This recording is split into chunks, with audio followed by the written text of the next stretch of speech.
Good morning, everyone. Thanks for being here today. It's good to be with Treasurer Pichek and many other partners to talk about a new important tool in our housing toolbox, which the Treasurer will discuss in a few minutes. It's no secret that Vermont faces significant challenges, and housing is a big one. We've been focused on the lack of affordable housing since my first term in office, when we worked with the legislature and created a $37 million housing bond, which leveraged hundreds of millions more in private investment, making it, at the time, the largest housing investment in state history. Then a few years later, when we first received federal dollars during the pandemic, I made it clear housing needed to be a top priority. And we again worked with the legislature to secure hundreds of millions of dollars more. In my time as governor, we've seen a historic level of housing construction and more new units coming online than we've seen in decades. But we know it's still nowhere near enough, especially considering the recent flooding. The initiative the Treasurer will talk about in a minute is another helpful step, which will support housing for critical income levels, affordable units, workforce housing, missing middle, and upgrades for some flood-impacted communities. As we make record investments, I've also made this point. This isn't just a money problem. We need more regulatory relief too. I've been pushing for desperately needed reform, including to Act 250 when I was in the Senate, as Lieutenant Governor, and as my time as Governor for the last 7 years. We did take some important steps this year with S100, but we need more. But I want to thank those here, including legislators and housing partners who worked hard on that bill. As another example, when the legislature came back to session in June, I provided a list of suggestions, including moving up the implementation date for S100, and almost all of them were accepted. Another helpful step forward. That goes to show when we focus on the issues that actually help Vermonters and not get distracted by politics, we can make a difference. Initiatives like the one we're here to talk about today will continue to move the needle. And I want to thank the Treasurer and his team for their collaboration with mine and for his focus on this issue. If we all pull in the same direction on housing, we can continue to make progress. So with that, I'll turn it over to Treasurer Pichek. Old habits. Old habits. Thanks, Governor. Well, thank you, everybody, and thank you for being here this morning. I think all of us in the room have a story to tell on housing, whether that story is for ourselves, a close family member, a friend, who have recently struggled to find housing in Vermont. I know when I talk to businesses all across Vermont, they talk about housing being their number one challenge. They talk about how they'd like to expand their business, how they would like to bring on new clients, but they can't do that because they can't find the workforce, because their potential employees can't find housing. And it's the same story when you talk to organizations that provide critical services to our communities. Hospitals can't hire nurses, schools can't hire teachers, first responders can't hire new recruits, because all of those individuals are unable to find housing in the communities that they would like to serve. And as the governor pointed out, the July flooding has only exacerbated this problem for hundreds of Vermonters that are now trying to find permanent long-term housing, which is unavailable. That's why I'm so excited to be able to make the announcement today.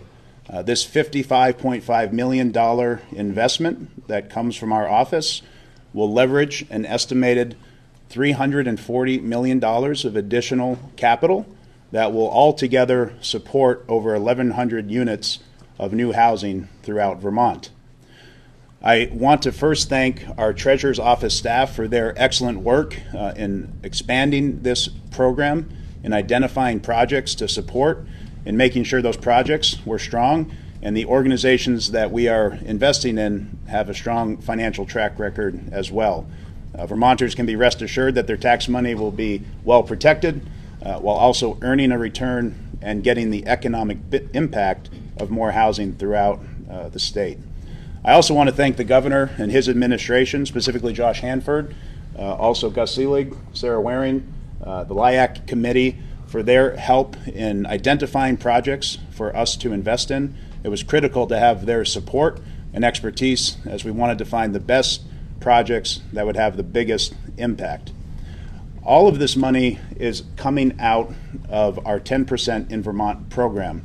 This is a program that the legislature established that allows the treasurer to invest up to 10% of the state's cash on hand into economic development and job creation. We identified very early in our term that housing was the #1 economic issue our state was facing, and I was glad to see that the local investment advisory committee that advises us on these matters agreed with us in that regard. Also, because we've had a tremendous increase in the amount of cash on hand as a state, we were able to expand this program significantly, which makes the capacity that we have today to make these critical investments. These investments are in the way of low-interest loans to the projects, and low-interest loans at this moment in time with historically high interest rates are a critical way of continuing to support housing, even though interest rates make that a real challenge at the current moment. In terms of the projects that we are supporting, I'm also very excited about that in terms of a portfolio. You heard from the governor that this is going to support housing across the entire spectrum. For example, the $50 million that will go to the Vermont Finance Housing Agency, $14 million will be set aside for traditional affordable housing. $14 million will be set aside for economic impact housing that will support employers that are looking to expand housing for their workforce. $6 million will be set aside for small and emerging developers who are looking to serve underserved communities, including rural communities across Vermont. $6 million will be set aside for flood resiliency and sustainability as we look to recover from the July flooding. $5 million will be set aside for home ownership, and another $5 million will be set aside specifically for manufactured homes. And we'll hear from Maura Collins in a minute with more details on their proposal. Additionally, we'll spend $5 million with the Vermont Economic Development Authority, which will go on to support a project in Vergennes that is an assisted living facility that will expand that capacity of that unit to 65 additional beds, focused on low and moderate income seniors. So this is a critical investment as well. Not only will it provide 65 more beds for a population that we need to support, but the hope is that it also has a ripple effect through the community as individuals and seniors that are looking for assisted living facilities leave their homes and make them available for others, including young families. And then last, a $500,000 investment with the Northern Forest Center to support a project in St. Johnsbury that will take a building that at the moment is underutilized, has no apartments and very limited commercial space, and transform it into a 9-unit apartment building with 2 and 3 bedroom units, which are in critical need across the state, with also 2 commercial units as well. And this is a project and an investment right in downtown St. Johnsbury, which we're also very excited about. And beyond these economic benefits that we'll surely see from this investment, we also know that one of the major social issues facing our state is, in terms of the lack of housing, is its exacerbation of homelessness, challenges around serving effectively mental health and substance use disorder treatment, and that one of the main drivers of homelessness are a low vacancy rate and a high median rent in a particular community. And unfortunately in Vermont, we have some of the lowest vacancy rates and some of the highest median rents in the country. So more housing is needed to make sure we can stabilize and bring down the cost of housing and solve these social issues as well in the long run. So with that, I'd like to turn it over to Maura Collins from the Vermont Housing Finance Agency. Maura? Thank you. Hi, as the treasurer said, I'm Maura Collins. I'm the executive director of the Vermont Housing Finance Agency. VHFA is almost a 50-year-old organization that has existed with a mission of furthering affordable housing throughout the state of Vermont through supporting homeowners as well as renters. This award of $50 million from the 10% for Vermont program is going to support just over 1,000 units of housing, 1,000 homes in Vermont. About 2/3 of those will be dedicated to rental housing. That will cover a range of rents and incomes of people served. So Some of this will go to support traditional affordable rental housing, such as folks or places that can rent for about, I'll say $1,100 for a one bedroom apartment. And then in addition, there's also, we've heard from employers and municipalities about the need to support market rate rental housing. So this would be a one bedroom apartment, maybe renting for $2,500. And through the loan dollars that VHFA will be able to give to developers and builders, we hope that we can expand the housing market and expand more of these rental units. About 100 of those apartments we anticipate through our traditional affordable rental programs will serve those who are exiting homelessness. So it's a broad spectrum of who we're trying to address here. The other third of the units will go toward homeownership. That may be an expansion of a really successful middle income homeownership development program where we have been funding at VHFA using state resources, creating affordable starter homes. But a lot of that probably is also going to go to support infrastructure of homeownership. And the way it used to work back in the day, many decades ago, was that communities would often have the resources to put in the sewer, the water, the lighting, the sidewalks, all the infrastructure needed. And then developers would come and just build the homes. And communities were welcoming of that development because they knew that those residents and those workers would revitalize that community. But budgets get tighter and times change. And now those infrastructure costs that used to be borne by municipalities no longer can be paid for by those stretched thin budgets. And so those costs get pushed onto developers. And so by investing in that kind of infrastructure that can create an environment for housing development, we can make housing more affordable because those costs don't get pushed on to the buyers of those homes. Included in these investments are investments also in infrastructure and residents of manufactured home communities or mobile homes. They are a combination of homeowners who often have rented lots in co-op and nonprofit housing communities, and so we plan to support them with this investment as well. The money is going to be adaptable and responsive to market needs. It might flex a bit between home ownership and rental and the types of loan products that we're talking about. But as the treasurer laid out, we have 6 different investment areas and terms that we're looking at. But we need to be responsive. The flooding in July taught us that especially. So we are setting aside some of the funding so that we can make sure that we have flood resiliency and sustainable programs going forward. So VHFA's role here would be what it's been for the past 50 years. We will structure the programs that this money will fund. We'll take in the applications, we'll perform the due diligence, we'll do the underwriting, and issue the loan commitments. We anticipate that this money will start to be deployed within the next few months and that would all be in the ground, being put to use over the next 2 to 3 years.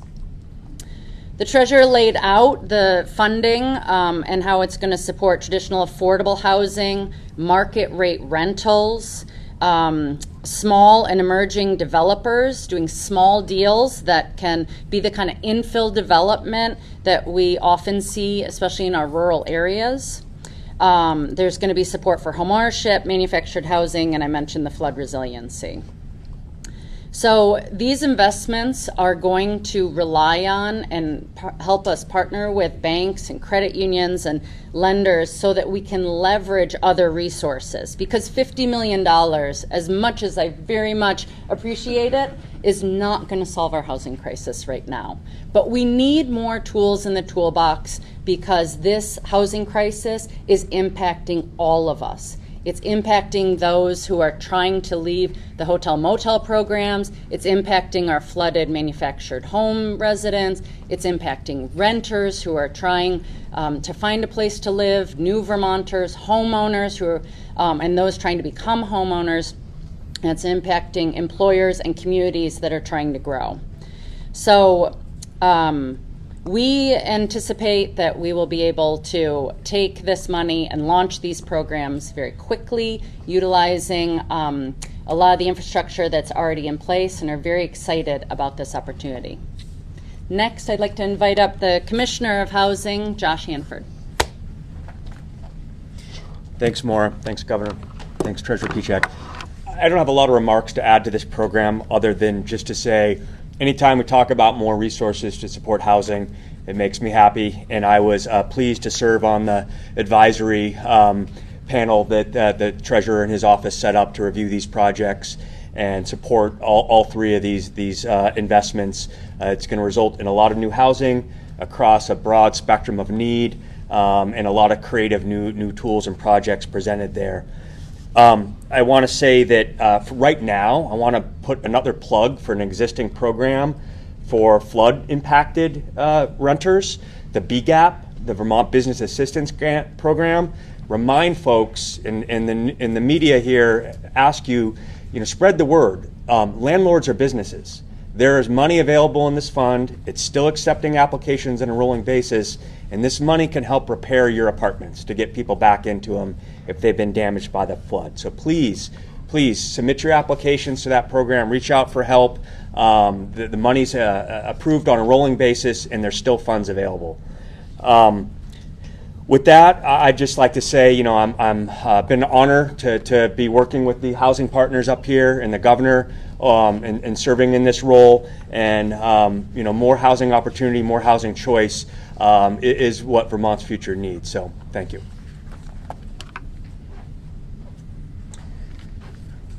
Thank you, Josh.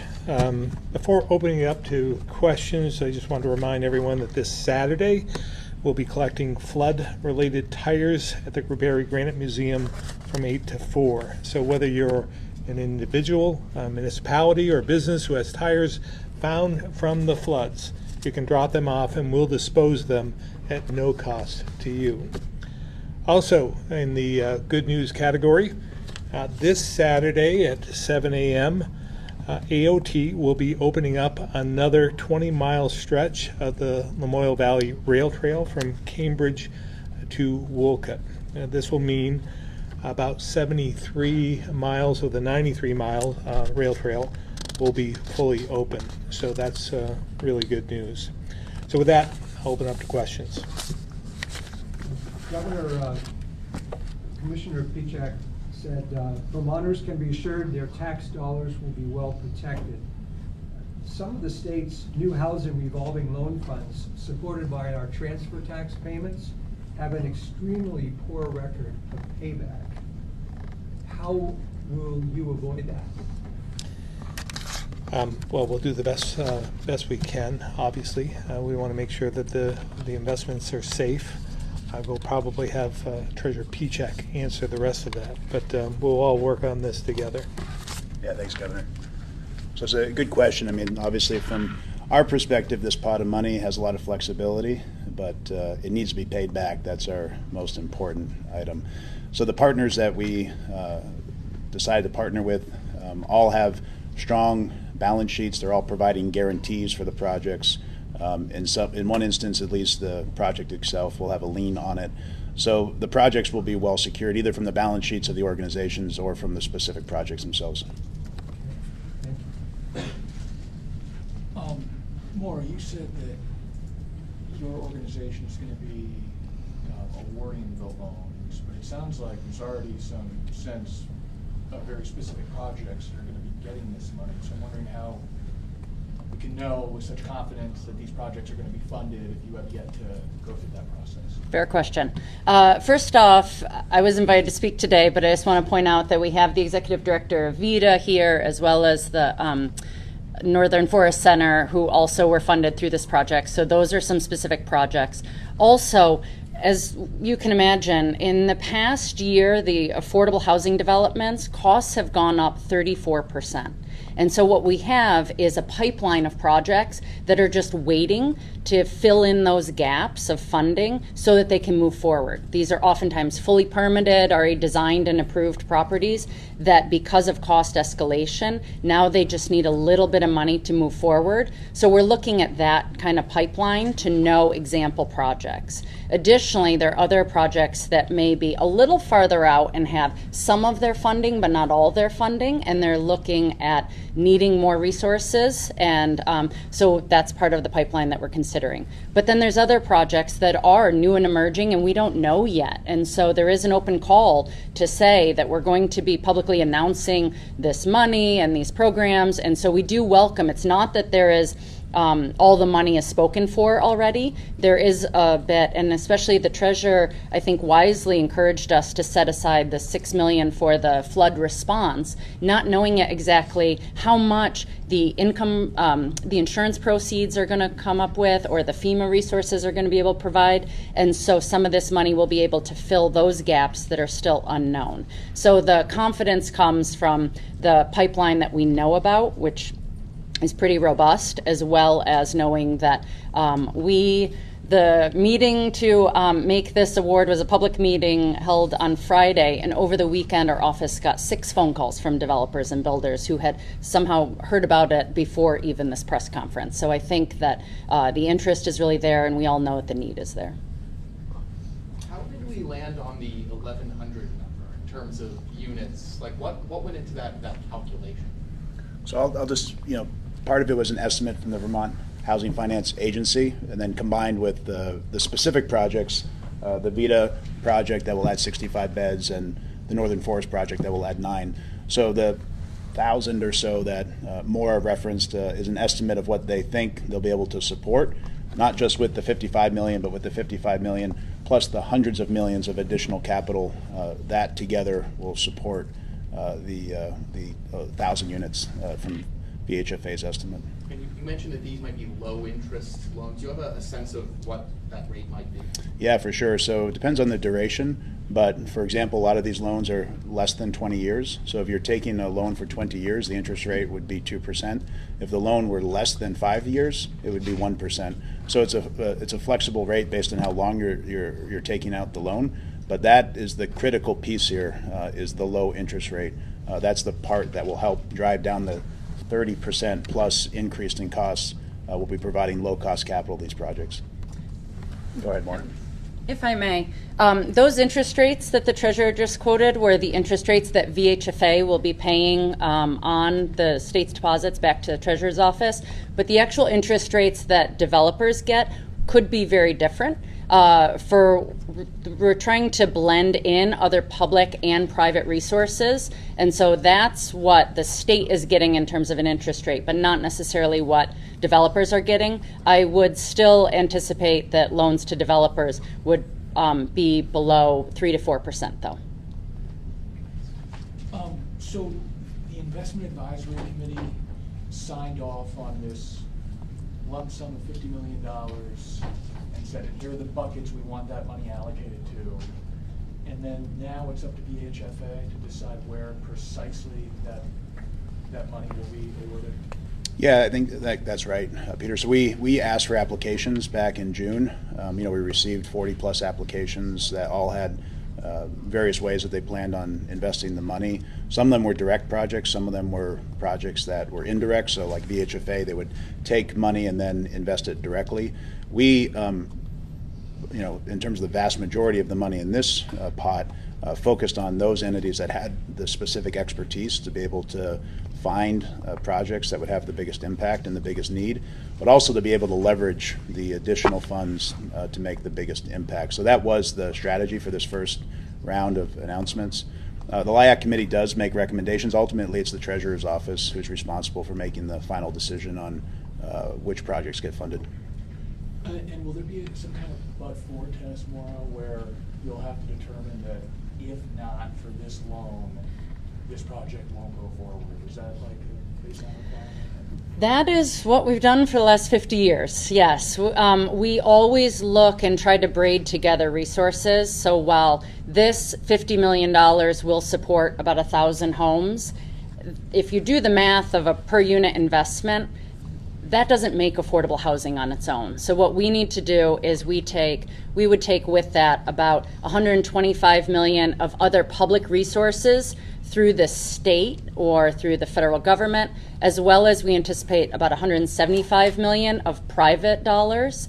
And together this is going to support about $325 million of economic activity, which will support Vermont's communities. And so we always look to see how to best and most efficiently braid that money together. Where can there be private investments, like from employers we see more and more stepping up to want to contribute to housing? Where do we need our partners like the Vermont Housing and Conservation Board that receives state dollars, and where does that come in? And then where can other federal tax credits and other public programs also support this? It all comes together.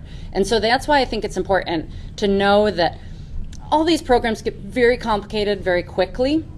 And so I appreciated Mr. Page's question about the repayment of these. These will be amortizing loans that do get paid back, and VHFA is putting its balance sheet behind guaranteeing that repayment. But there are other types of public programs that have different models, like 0% silent second loans, we call them, where they are investments that are very much secure and still invested publicly, but aren't built upon that same kind of repayment model that this program's built on. And when you're building affordable housing, when you're building any kind of housing, it's very expensive, and so you have to layer all these things together to make it work overall. Treasurer, can you explain in layman's terms what is cash on hand, why do we have more of it right now, and why the money we're able to loan out? Yeah, for sure. So when this program was originally created back in like 2014, 2015, the state on average would have maybe $200, $300, $400 million sort of in its bank account, if you will. So this is money that's been appropriated or will be appropriated in the next year, but it has not yet been spent. So it's either waiting to be spent or waiting to be appropriated. So since the pandemic, there's been a dramatic increase. Our cash on hand this morning, for example, was over $2.1 billion, and it generally has sat over $2 billion for the last 2 years or so. A lot of that is federal money that has come in, but also a lot of it is increased state revenues. The budgets are bigger in the last few years. That means there's more money to appropriate, and there's a longer time until it's spent. So we anticipate, the cash on hand being pretty significant for the foreseeable future. We don't know if it'll be $2 billion. That would mean that we would have even more money to invest. But we took a conservative approach, knowing that we could reasonably expand the program up to $100 million and have this money available today to do investment. Treasurer Pichek, I believe recently there were folks here in Vermont that were assessing our credit rating, if I'm not Yes. mistaken. Has our housing crisis or the housing crunch, has that had any effect on how some of the credit folks are looking at our state? Well, whether it was our one-on-one meetings with the governor and myself with the credit rating agencies, or it was the day that we spent in Vermont with them, housing was like the number one issue. When we talked about the venture capital investment that's been made in Vermont at Hula with a bunch of venture capital principals, housing was the issue that came up time and again in terms of the issue holding back the businesses to grow even more. Similarly, when we were talking about advanced manufacturing, housing was the critical issue. Beta Technologies, Global Foundries, they're all struggling with housing. And even when we had a specific housing-related discussion, we invited employers that are trying to be creative and building their own housing for individuals. So I think the message was quite clear that there's been a strong demand to move to Vermont, that demand continues, but that we're restrained in our growth by our housing stock. So that's reflected in their rating reports when they say, Vermont has seen demographic changes, and that's a good thing, but we want to see that continue. We want to see the population continue to grow and get younger and have a younger workforce, but that can only happen if we have more housing. We still were rated, AA+, which is the second highest rating, and had, a really favorable visit with them overall. Oh, Senator Amazo. Welcome. Thank you. Has the governor not spoken? No. Oh, Go ahead. okay. Oh Yeah. my gosh, I thought it was a Q&A. We would love to have you say a few words if you'd like. Thank you. I just took every back road between here and Basin Harbor to be here, so that doesn't mean you have to quote me, but it's just really, I would go anywhere in the state and stand with almost anybody, and particularly our governor, Commissioner Hanford, it's going to be a huge loss for the state when he leaves, to push for more housing in the state. And in fact, I just left the Vermont Lodging Association's meeting where we heard from hotel owners and lodging facilities that they are using some of their hotel rooms and otherwise rooms that would go to tourists to house their own staff because they are simply at the end of their capacity to hire people otherwise. I thought I was coming at the tail end just to say that the legislature has a very unique role to play in making sure that this money that's being invested is actually well spent. We need to get regulatory barriers and hurdles out of the way. We need to make sure people have certainty and they know the timeline on which they can build a project, because otherwise we lose a lot of money to litigation and to that uncertainty and to project delays, and that is not a good use of taxpayer dollars. That is not what people should be paying for, and some of that burden goes on our lowest income earners who then end up having to pay more to access that housing, or we're unable to build as much housing as we need, given the great work of our affordable housing partners. So that's all I wanted to say. Definitely didn't mean to step in front of the governor. Thought we were coming to the end, and then I go on to the law school where they have an exhibit right now on the color of law, and I teach around issues of inequity related to housing. Our gap in being able to afford your home is the largest contributor to the income gap and the wealth gap in this country. And if someone can afford their first home, they can find a place in Vermont and they can gain a foothold in the economy and grow their family and be a strong contributing member of our community. And that is what we should be fighting for. Thank you. I want to reiterate again, thank you very much for coming. As I said before, S100 was a critical piece of this, and it will be tremendously helpful in the future. We need more regulatory reform, but Senator Hensdale was an important partner in that passage of S100. So thank you very much. Further questions? Yes, so housing has been obviously a pretty big topic here today, and we have Commissioner Hanford who will be stepping down at the end of September. So I guess, how could that possibly affect this program or just housing going forward, as it is a pretty pressing issue not to have a commissioner at the end of September to kind of overseeing everything? Well, we will have a commissioner. We'll have an acting commissioner at this point in time, and while we rely on Josh a lot, and he's been a great partner, a great member of our team, and we're going to miss him. But he's not going far with him going to VLCT. He will be helpful in that regard as well. But we will do our best to fill his shoes, so to speak, and we'll continue to make sure that housing is a primary focus for us. Would it work more like, say, an interim commissioner come when he's done, or is it going to be somebody full-time? It'll be interim. Governor, switching gears for a second, as you know, UVM Health Network recently wrote a letter to legislators highly critical of your appointees to the Green Mountain Care Board. How do you respond to that criticism? And do you think it's appropriate for these hospital officials to be writing such a letter near a critical budget vote? Well, again, we don't have oversight over the Green Mountain Care Board. This was something the legislature had put forward maybe a decade ago, and I do appoint the members of the board after they are fully vetted by another panel, and I have confidence in their ability to work their way through this process. They're the ones who have oversight, and this is critical. I mean, their budgets will have an impact on Vermonters everyday Vermonters. And so they have a role to play, and we'll see how it all that's out. And but they're doing their job. And switching gears weekend. Across the country, there's debates going on politically about whether former President Donald Trump should be able to run again due to the 14th Amendment. Where do you weigh in on that debate? Yeah, I think we have to be careful in some respects. We don't want to impose a restriction for someone who is accused. We'll see how that all works out, and we'll let the courts figure that out as well. But obviously, I'm not a supporter of former President Trump. But at the same time, I want to make sure that we continue to be a democracy that respects the rule of law. And he is accused, but he hasn't been tried and adjudicated.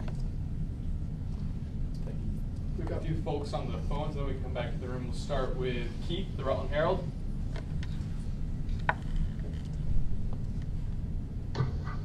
I have no questions at this time. Thank you. Thank you. Tim McQuiston, Vermont Business Magazine. Governor, there had been some talk about maybe reinstituting any COVID mask or other mitigation because of the increase over the summer. It's kind of subsided, as you know, the last couple of weeks. But is that something that you could be on the table going forward if things get worse during the winter? We believe we went through the pandemic. We've been through a number of flu seasons. This COVID has, I guess, transformed into more of a flu-like symptom and disease. So we feel that people should take it upon themselves. They know what to do to protect themselves. If they choose to wear a mask, they should. That's what they should do if they want to. And just take all the precautions we talked about during the pandemic. Get your flu shot, get your COVID shot, your vaccinations. Wash your hands, keep a distance during this season, and wear a mask if you choose to. But if there's talk of imposing a mask mandate, that's not coming from us. But are you planning to get the new booster? It's just about available now. I am. When I want to make sure that I'd like to get them at the same time. So I need to weigh that out. I think I may wait for the next version. Okay. All right. Thank you, Governor. Ed Barber, Newport Daily Express.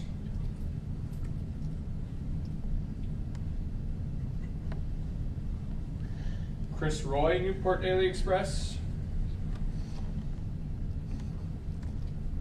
Tom Davis, Compass, Vermont. Thanks, Jason. Governor, you started this press conference talking about the need for more regulatory help to help us increase the speed and timing of which we can increase the housing. What are the top things that you would like to see accomplished at the legislature that would be added to S100 or a new bill?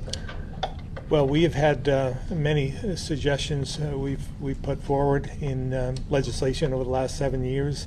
I would say dust off almost any of them, and I think that would be helpful. So we'll continue to work with the legislature.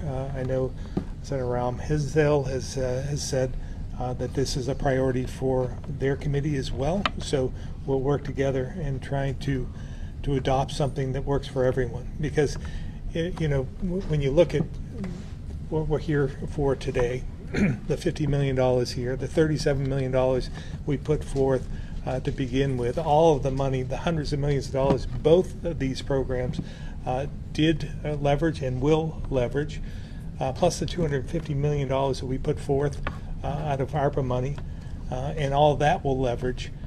It would be a travesty for us to be held up by regulatory reform that is just redundant. And so trying to find ways to get through that redundancy is something that's a priority for me, but I believe for many legislators. Like to see them accomplish in a bill? Yes. Yes. Thank you. Appreciate it. To the room. Off of that last question, Governor, you and your team have been pushing for exemptions in downtowns and urban areas, but as we know, many of them are in the floodplain or next to rivers. Given this flood, I mean, is this making you rethink of where you'd like to see Act 250 exemptions? Well, we had asked originally, we had asked for exemptions throughout.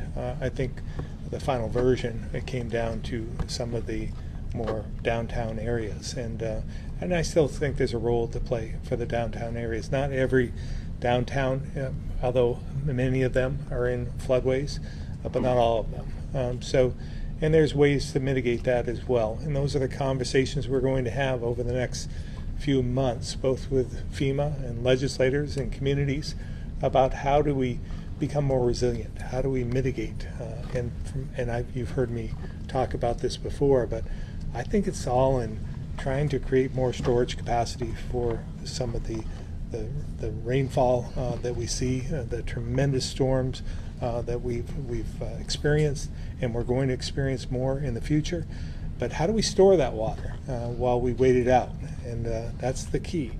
And I think that there's an opportunity here to do just that, but also create more housing at the same time. Do you see any of those 1,100 units that we're going to be creating, do you see any of those being specifically earmarked for people who lost their homes during the flood? I don't know. Maura. Everything's on the table right now, but I also want to be honest that someone who may have been living in a manufactured home who didn't have a mortgage doesn't want a loan probably in order to rebuild their home. It may be necessary, and if they're interested in that, then we'd like to look at what may be possible. But I go back to the idea of needing to braid together resources so that we can really meet the needs that they're at. So yes, that's on the table as something we're looking at, but the actual trying to understand what individuals' needs are and what their financial capacity is to pay back these loans is also going to have to be an important factor.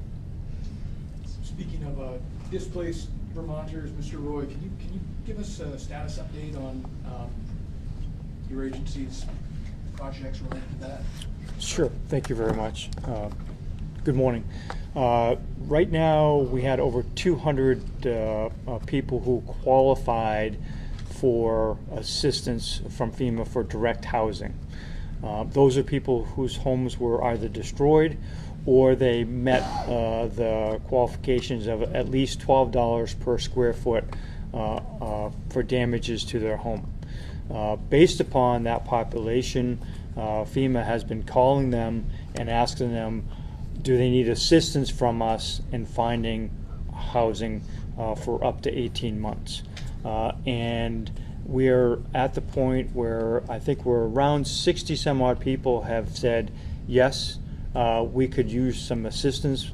And so we're looking at different options. And as we discussed previously, there are 3 different options that we're looking at. One is direct house a lease where we find a location and we lease it for them. The second is finding multi-family properties of at least 3 apartments to be able to repair and lease out. And then the third option are the FEMA mobile homes that many are familiar with. And so based upon the individual's desire and the location they're at, we'll explore what works best for them. If the answer is the mobile home, it will depend on do they have a property that they would like it placed on. So if you were displaced from your home and you're in a floodplain, that's not going to work. But your brother has a location that's close by that you can place a unit on, they would offer that up. We would research the spot, and if it's suitable, we would place it there. And then the last option we're talking about is taking a look at group sites. And I think many have heard that we're working with Montpelier for a potential site location for that. I think there's a city council meeting this evening. We'll discuss that. If that looks like it's a probable location, we'll move forward with exploring that as an option.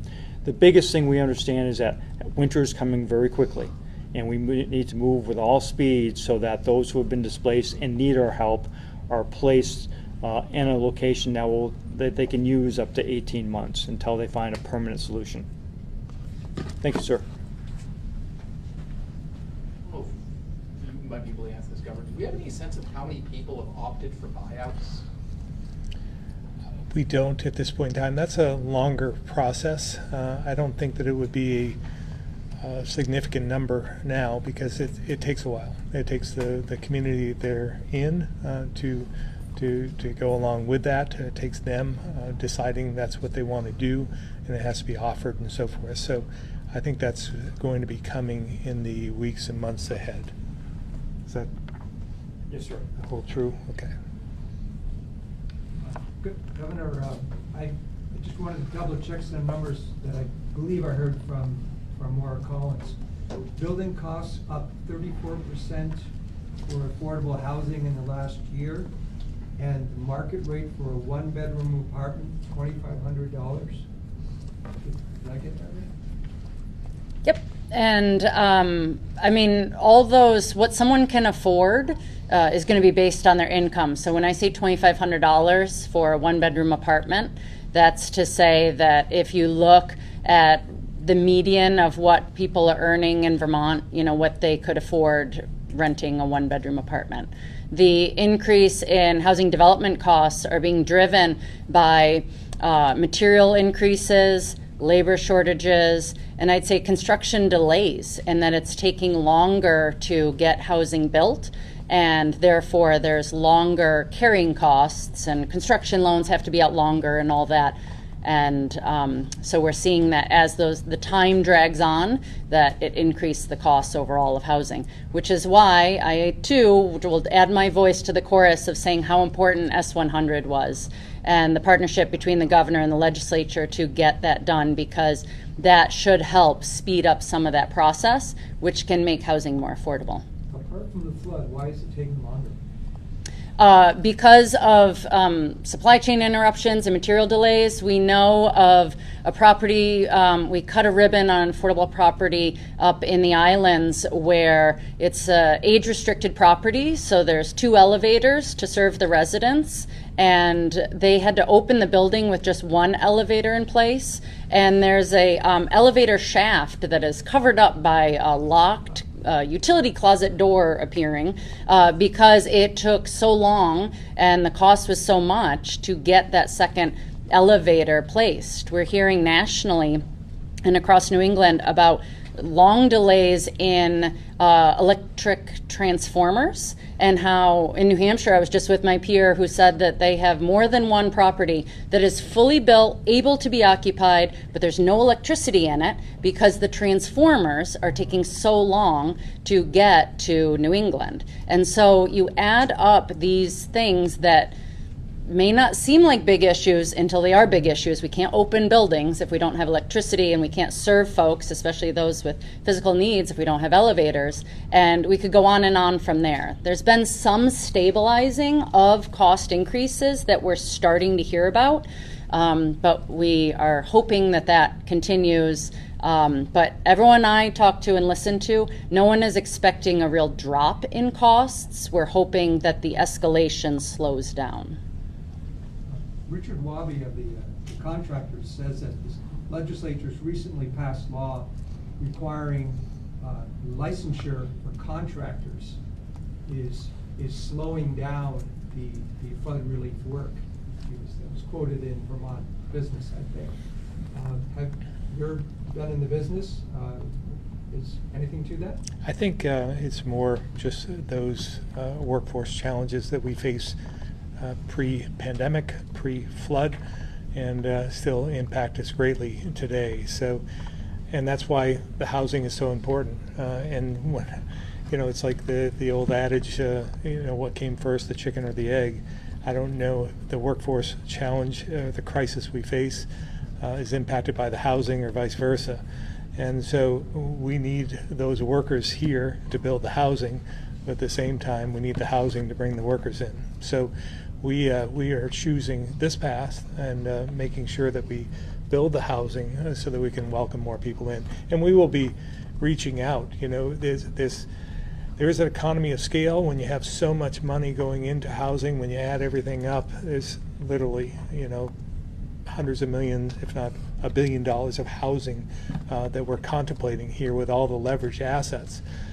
So that brings opportunity, and it may bring outside contractors from other states in to take advantage of the situation. This morning down in Washington, Senator Sanders and some other representative senators introduced legislation to extend the Child Care Stabilization Act, which throughout COVID helped millions of parents and their children, along with hundreds of thousands of providers. I guess in the past few years, how has that national piece of legislation helped Vermont? The funding is planned to run out on September 30th. Yeah. How could that impact the state going forward? It has helped us out, and it helped out a community that we desperately need. We need more youth. We need more kids, and for our schools and for our economy. And so I think this is going to be an important piece of that, and it's been very helpful. Thank you all very much.